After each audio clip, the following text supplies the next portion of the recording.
Welcome back. We're talking about prepping your home for the coldest time of the year. And with us is Dave Noffsinger of ncwaterheaters.com.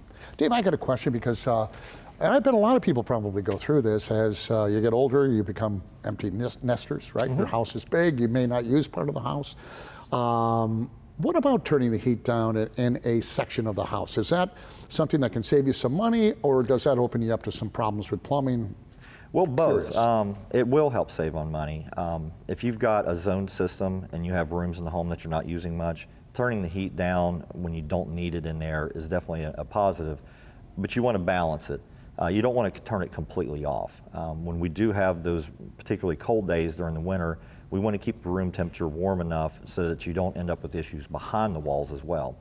This would be relative to plumbing freezing in the walls and things like that.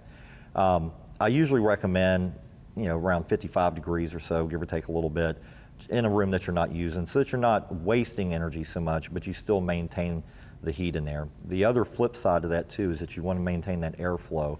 The air conditioning system does act as a dehumidifier and control in the home, so you want to keep that air moving to an extent and not completely cut it off. I want to talk about fireplaces as well. A lot of times in North Carolina, the fireplace is for aesthetics, right? And, that's right. They don't use them a lot here. They don't, but there are some folks who use it as a supplementary heat source, or they're burning wood versus for gas. I mean, there is obviously a difference there. What are your thoughts on fireplaces? Absolutely. And there are a lot of homeowners that do use them exclusively in the middle of winter to supplement heat in the home, which is perfectly acceptable. I do recommend every spring or fall at some point every year to have an annual checkup by a legitimate chimney contractor. That's when they're going to go in there and check for cracks, any potential damage in there, also to have it cleaned and just maintained.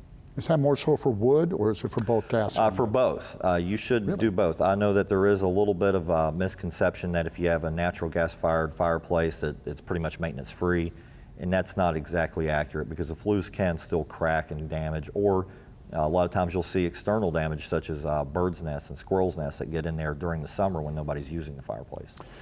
Well, rather than when the snow's coming, we get that weather report and you run out and buy bread and all the milk and water in the store. What should we be doing when we know we're going to get the snow and even worse, the ice here in North Carolina? Prepping really for the home is more related to making sure that openings on the home are closed. Crawl space doors are a great one, all your windows. Attic doors, it doesn't hurt to go up into the attic too and just take a look around. Most people don't go up there very often, but make sure that you don't see open gable vents and things like that that could potentially let a lot of cold air in during those times. On the plumbing side of it, it doesn't hurt if we're going to have a deep freeze, and it's a long freeze, where we've got several days in a row, temperature's going to stay low, to allow the water to drip a little bit at night. That old rule of thumb still plays true today. Moving water is harder to freeze than stationary water.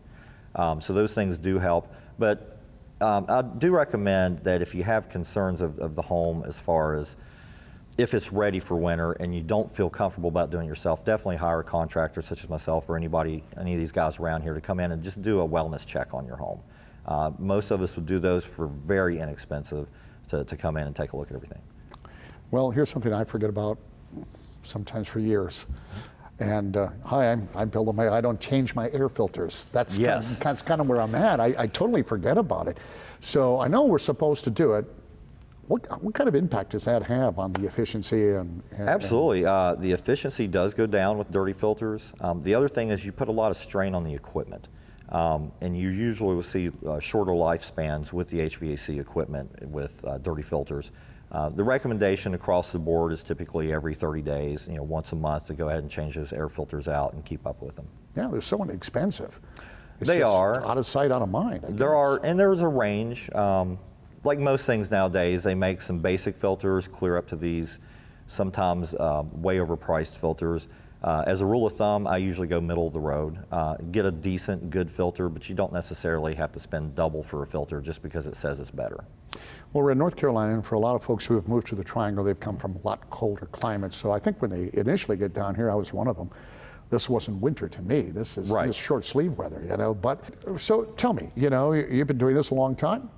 What do you see most often in the wintertime? What kind of calls do you get? What is the one tip you could give us this morning, Dave? It is definitely the frozen pipe call. And that is definitely keeping it, the plumbing system up and maintained correctly, keeping the crawl space closed like you should in the wintertime so that cold air can't get into the crawl space. And then the old-fashioned water dripping. Definitely let it to drip if it's going to be a hard, cold night and we're not looking at getting above freezing for some time. Right, can't wait for summer. Can't Right. wait for summer. Good, thank you so much, I appreciate it. Absolutely. Hey, stick around when we come back. You know, we've been talking about the house. Now we're going to be talking about your car.